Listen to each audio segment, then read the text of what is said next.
माता दी। सभी का वेलकम है माँ काली के भक्त चैनल में। तो आज के ब्लॉग में बहुत अच्छी चीज़ लेके आए हैं कि जो माँ कालका के ज्वारे करते हैं उनकी विधि कैसे करना चाहिए उसके बारे में बताएंगे आप लोगों को। और बने रहना ब्लॉग में, पूरा देख के जाना, बहुत प्यारा ब्लॉग होने वाला है। और ये माई कालका का ब्लॉग है। तो दोस्तों आप सभी को आज हम बताएंगे माता रानी के जो ज्वारे होते हैं, जैसे कि चैत के पहले क्वार के होते हैं, फिर चैत की नवरात्रि होते हैं। जो भी पहली बार करते हैं उन्हें क्वार से ही शुरू करना चाहिए, चाहे वो नवरात्रि का व्रत हो, नवरात्रि के ज्वारे हों, ज्योति हो, कुछ भी हो, जो क्वार के ही माता आती हैं उनसे ही करना चाहिए। और ज्वार इनका ना बहुत बड़ा हाँ। महत्व होता है, क्योंकि 33 करोड़ देवी देवता ज्वार इनके दर्शन करने आते हैं। और इसके जो लिए जिसके घर में ज्वारे होते हैं उनके घर में अगर कोई दर्शन कर जाता है तो उसके आधे पाप कट जाते हैं, ऐसा मैंने सुना है। तो दोस्तों बहुत ही महत्वपूर्ण होते हैं ज्वारे, इनकी महिमा बहुत ज़्यादा बताई गई है। तो दोस्तों आज हम आप सभी को यही बताएंगे कि इनकी प्रक्रिया क्या होती है, इनको कैसे बोए जाते हैं, इनकी रक्षा कैसे की जाती है, इसमें सुरक्षा क्या क्या होती है और कितनी पवित्रता होती है। माता रानी के ज्वारे होते हैं, इनमें मैं आज सभी को आपको बताऊंगी। वीडियो में एंड तक बने रहना।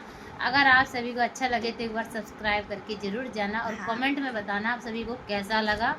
और मैं कुछ नहीं जानती, जो भी मेरी माँ बुलवाती मैं वो बोल देती हूँ। आप सभी तक आज मेरी माँ पहुँचाना चाह रही है, तो आप सब ज़रूर सुन के जाना। तो दोस्तों ज्वारण के जो विधि होती है वो क्या होती है कि जैसे हम मिट्टी लाते हैं तो घर से एक ज्योति जला के ले जाते हैं, उसमें तेल की और बड़े दीपक में ले जाते हैं एक दिन पहले। हाँ। जिनके बड़े ज्वारे होते हैं, जैसे कि बारी होती है, उसकी ये विधि है। छोटे ज्वारे में तो अपने उसी दिन मिट्टी लाओ या एक दिन पहले लाओ, उसी अपने हिसाब से बो लेते हैं। लेकिन जिनके बड़े ज्वारे होते हैं उनकी ये विधि है।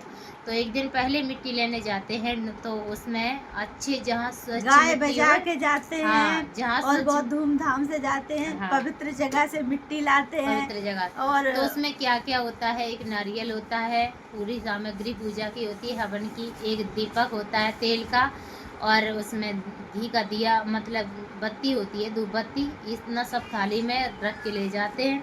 उसके बाद जहाँ मिट्टी खोदते हैं वहाँ पे हवन करते हैं, नारियल तोड़ते हैं, फिर उसकी पूजन करके वह दीपक जलता ही रहता है। फिर मिट्टी लेके आते हैं स्वच्छ जगह की, फिर घर पे वो मिट्टी छानी जाती है। उसके बाद अच्छे से साफ सुथरी करके फिर अच्छे से खप्पर लाते हैं। जब माता रानी की स्थापना होती है, जैसे परवा को स्थापना होनी है तो अमावस को मिट्टी आती है, अमावस को एक दिन पहले ही आ जाती है। और फिर परवा को माता रानी के ज्वारे बोए जाते हैं। बहुत तो जो कलश आते हैं उनमें थोड़ा गंगा जल छिड़कना चाहिए। मिट्टी में भी गंगा जल छिड़का जाता है, कलश में भी, और उसमें एक सातिया बनाया जाता है। सातिया 1, 5, 2 जो भी बनाना चाहे बना सकते हैं। और इसके बाद माता रानी को स्थापित करते हैं, कलश की पूजन करते हैं, स्थापित करते हैं, कलश को ज्योति की करते हैं। उसके बाद ज्वारे बोते हैं।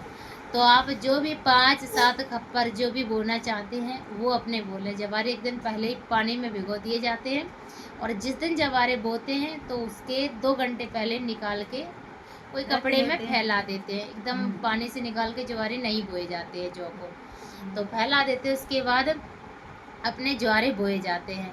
फिर आप अच्छे से बोए के रख दे, थोड़ा थोड़ा जल खींच दे, शाम को भी थोड़ा जल छिड़क दे। 3 लेयर में बाओ, 2 लेयर में बाओ, ऐसे मिट्टी डाली, फिर मतलब जो डाले।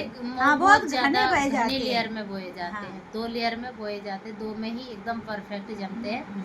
और फिर ये तो माई की कृपा से होते हैं, लेकिन विधि विधान जो होता है वो किया ही जाता है, कि नहीं करेंगे तो नहीं अच्छे होते हैं। फिर मैया की कृपा है इसमें। वो तो अपना देखो, उसमें शक्ति होती है और अपनी भक्ति होती है। माँ की शक्ति होती है, अपना विश्वास होता है। और उसके बाद फिर वहाँ पे अपन मोर के पंख रखते हैं, तलवार रखते हैं, और दरवाजे पे शान गड़वाते हैं, और उसमें नींबू लगाते हैं शान में, और दरवाजे पे जय माता दी रोली से जय माता की लिखते हैं। चुनरिया बांधने ना चाहिए दरवाजे पे, गेट में चुनरी बांध दो माता रानी की। हम अगर किसी के घर जाते हैं तो पहचान के लिए कुछ तो होता है। और तो माँ हमारे घर आती है तो सब लोग नवरात्रि से पहले जय माता दी लिख दो। जो माई के मतलब प्रिय चीज है वो दरवाजे पे होती है, तो माई देख के ही प्रसन्न हो जाती है कि माँ का इस द्वारे पे स्वागत हुआ है।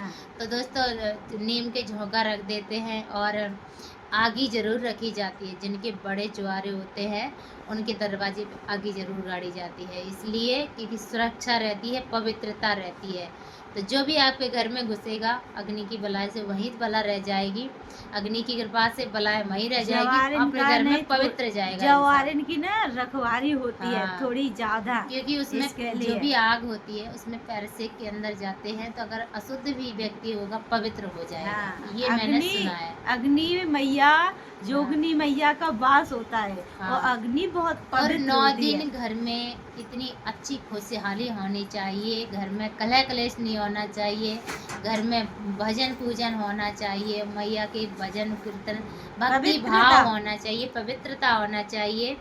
तो जिसके और घर में शुद्ध- ये सब होता है, शुद्ध माई खाना। माई छम छम नाचती है इस घर में, तो शुद्ध खाना होना चाहिए, उसमें वो कुछ नहीं होना चाहिए गलत, माई जैसे कि माई लोग काल खाते का हैं। आती है तो भक्ति भी आती है और भक्ति नाचने लगते हैं तो हाँ। हम लोग झूमने लगते हैं और भक्ति फिर में। मैया की कृपा होती है। उसके बाद अष्टमी को ज्वारे माता रानी की जो बड़े ज्वारे होते हैं, किसी के यहाँ अष्टमी को चढ़ते, किसी के यहाँ नवमी को चढ़ते हैं, तो जिसके हिसाब से जैसे चढ़ते हो वो अपने चढ़ा सकते हैं। तो दोस्तों माता रानी की ये जौरे बोने की विधि मैंने आप सभी को बताई है, कैसी लगी एक बार कमेंट में ज़रूर बताना। और जो भी इतना करता है उसके घर में माई भरपूर कृपा करती है। अगर आपको विश्वास नहीं, एक बार करके देख लीजिए, आपके सारे बिगड़े काम बनने लगेंगे। वो माई आज शक्ति आप पर बहुत कृपा करेगी। जय माई काल का।